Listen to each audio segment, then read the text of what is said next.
शंकर अपनी भार्या सती को लेकर के जा रहे हैं। भगवान राम का दर्शन हो गया। सच्चिदानंद आनंद सर्वशक्तिमान कह के चरणों में वंदन कर लिया। सती खड़ी रही। बाबा शंकर ने प्रणाम किया, लेकिन सती ने प्रणाम नहीं किया। जब सती ने प्रणाम नहीं किया, बाबा शंकर ने कहा, देवी प्रणाम करो। बोले कौन है ये? तो मेरे इष्ट हैं, रामावतार में नरलीला कर रहे हैं। घरवाली ने कहा मैं नहीं मानती। ये कब से चला मामला? ये रामायण से चला, अपनी तरफ से नहीं। आप चिंता भी मत करो। यदि आप नहीं मानती हो अपने पति की, तो डरने की कोई जरूरत नहीं। उनको डायरेक्ट उदाहरण देना आप रामायण का कि सुनो जी। बोले हाँ जी। बोले रामायण में भी सबसे पहली स्त्री नहीं मानती थी, उसका नाम था सती। पति समझदार होगा तो चुप हो जाएगा, और अकलमंद होगा तो बोलेगा कि आगे की कथा सुनी? बोले आगे की नहीं सुनी। बोले चल। कहा?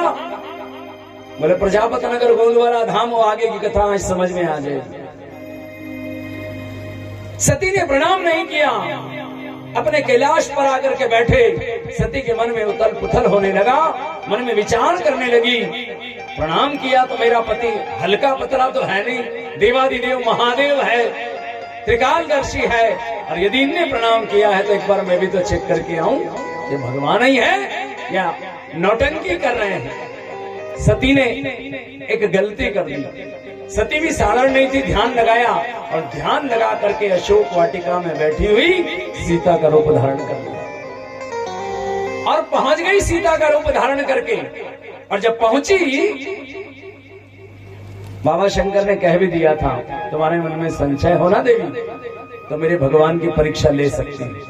पति की आज्ञा मिल गई, अब तो गई है, लेकिन जाने में एक अकलबंदी कर बैठी। सीता का रूप धारण कर लिया। और सीता का रूप जब धारण किया, राघवेंद्र सरकार ने दूर से देखा और देख करके कहा, अरे अभी तो आपके पति देवता साथ में थे, आप अकेली आई हो। अकेले नहीं आना चाहिए, अकेले कभी नहीं जाना चाहिए। कैसी बातें कर रहे हो गुरुदेव? अकेला क्यों ना जाए? हम फाइटर प्लेन उड़ा रही हैं, हम सुखाई विमान उड़ा रही हैं, हम पायलट बन रही हैं, हम थल सेना, नौसेना और वायु सेना में जा रही हैं, और फिर कहते हो अकेले नहीं। कर्म करना अलग बात है, लेकिन जिस वक्त शरीर पे वर्दी ना हो, भारतीय वेशभूषा हो, उस वक्त अकेले नहीं जाना चाहिए। इस समाज बड़ा विचित्र है, इसलिए नहीं कि कोई हमें परेशान करेगा, इसलिए कि भारतीय संस्कृति और मर्यादा कहती है, जब बेटी छोटी हो पिता के संरक्षण में रहे, जब स्त्री युवान हो जाए, जवान हो जाए, वो अपने पति के संरक्षण में रहे, और जब स्त्री बूढ़ी हो जाए तो अपने बेटे के संरक्षण में रहे। बुढ़ापे में मां अपने बेटे के साथ, जवानी में पति के साथ, और बचपने में पिता के साथ अच्छी लगती है। अकेले घूमो मना नहीं करते, बुढ़ापे में भी अकेले घुमा करो बढ़िया, लेकिन वो आनंद नहीं आएगा जो बेटे के साथ आता है। प्यास लगी तो तुरंत बेटा दौड़ करके प्याऊ से या कहीं से बिसलरी की बोतल लाके आपको पानी पिला देगा, और पति तो वैसे ही बोतल हाथ में लेके ही चलता होगा, उसका तो टेंशन ही नहीं। जवानी में चिंता नहीं करना किसी बात की, और बचपने में पिता। अकेले नहीं जाना चाहिए, लेकिन गई कौन? सती अकेली गई और जाकर के सीता का रूप धारण कर लिया। सीता का रूप जब धारण किया, रूप धारण करने में भी अकलबंदी चाहिए, नकल में भी अकल चाहिए। गई तो सही, सीता का रूप धारण कर लिया। भगवान राघवेंद्र ने देखा, लखन लाल ने देखा। लखन कहने लगे, भैया मैया जी तो सामने आ रही है। राघवेंद्र सरकार ने कहा, लाला जे तुम्हारी माता जी नहीं है। बोले फिर ये है तो मेरी माता जी। बोले कैसी बातें कर रहे हो, आपकी माता जी, ये तो मेरी माँ है। बोले नहीं नहीं सुन, ये है तो मेरी माँ, परंतु इसने रूप मेरी पत्नी का धारण कर लिया, इसको मैं माँ नहीं बोल सकता। माँ बोलूंगा तो पाप लगेगा, संसार में पुरुष की पत्नी को छोड़ करके सारे संसार की माताएं होती हैं, सारे संसार की बहन और बेटियां होती है। और वो चरित्र किसका है? वो राघवेंद्र का चरित्र है। संसार में सिर्फ एक पत्नीव्रतधारी अगर कोई है तो उसका नाम है मर्यादा पुरुषोत्तम भगवान राघवेंद्र सरकार। एक ही भगवान राघवेंद्र और देवताओं की बातें नहीं करता, और भगवानों की भी बातें नहीं करता, मैं तो दशरथ जी की भी बात नहीं करता। भगवान राम के पिता बन करके आए हैं। जानते हो उनकी कितनी रानियां थी? 720। और राम का जन्म हुआ जब जानते हो दशरथ की आयु 60,000 वर्ष।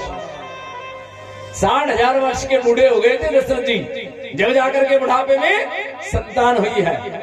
अब बुढ़ापे की संतान तो जिनको बाद में बेटा होते हैं, देखिए फिर उसका लाड़ प्यार और उसके प्रति वात्सल्य। सती ने जब सीता का रूप धारण कर लिया, भगवान राम प्रणाम भी नहीं कर सकते, बोले हैं तो मां भी नहीं कह सकते। राम जी ने कहा, देवी तुम अभी अपने पति के साथ आई थी, अकेली घूमना ठीक नहीं होता, अकेले मत घुमा करो, अकेली मत आया करो। सीता सती विचार करने लगी कि मैं सीता बनी हूं, कोई मेरे मेकअप में कोई गड़बड़ हो गया। ऊपर से नीचे तक देखा, ध्यान लगाया, अशोक वाटिका में जानते हो सीता जी का जो दर्शन किया, सती निज रूप में आ गई। निज रूप में आई, चारों तरफ जो देखने लगी, राम लक्ष्मण और सीता मैया दिखाई दे रहे थे। लीला है भाई।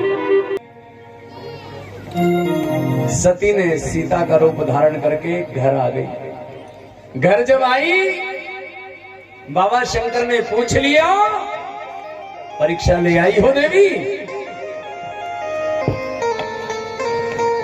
जानते हो क्या बोला सती ने?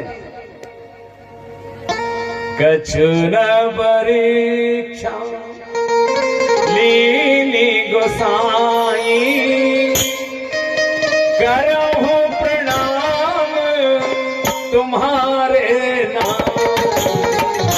कछु न परीक्षा लीली गोसाई, करहु प्रणाम तुम्हारे नाम।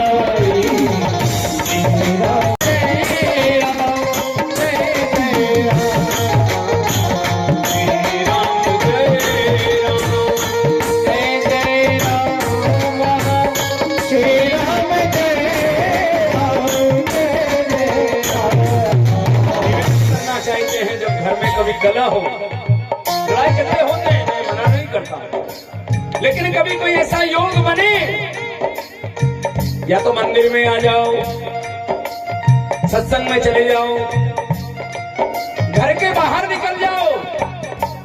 घर के बाहर पति और पत्नी में जब झगड़ा हो गए ना, घर छोड़ दो। कारण क्या होगा? जब घर छोड़, थोड़ा सा बेस बढ़ाइए भाई, थोड़ा सा बेस, जरा सा बेस बढ़ाइए। घर छोड़ दीजिएगा, घंटे 2 घंटे का वो समय टाल देना चाहिए, बस बढ़ाए थोड़ा सा, ठीक, समय डाल दो। और जब समय डाल देंगे वो घड़ी निकल जाएगी, लड़ाई झगड़ा खत्म हो जाएगा। या फिर भगवान का भजन करने लग जाओ। भोले बाबा ने कहा, ये कैसी घरवाली, अभी नहीं कहा कि पत्नी है, ये कैसी घरवाली जो मेरी बात ही ना माने। मैंने कहा भगवान के भजन करो, और ये मेरे भगवान को परीक्षा लेने आ गई। और एक और कारण रहा, एक कारण ये रहा, सीता का रूप धारण कर लिया। और भगवान भोलेनाथ सीता को मां मानते हैं। अगर मां मानते हैं तो वाम भाग में बिठाऊं कैसे? पूजन पाठ करूं तो करूं कैसे? फिर क्या करें? बोले एक काम कर सकते हैं, अब इसको छोड़ दो।